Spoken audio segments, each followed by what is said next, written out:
You ask Tiger to solve. This deals with linear equations with one unknown.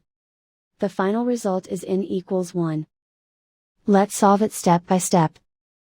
Simplify the expression. Group like terms.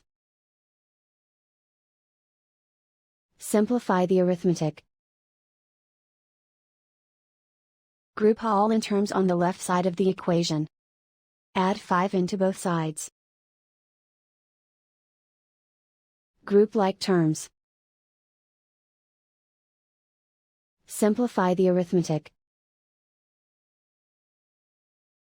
Group like terms.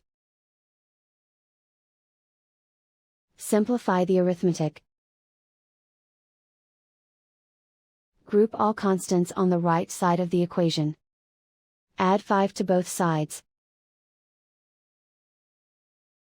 Simplify the arithmetic.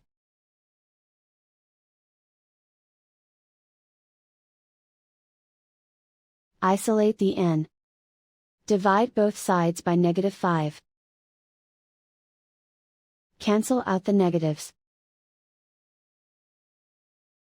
Simplify the fraction. Cancel out the negatives. Simplify the fraction.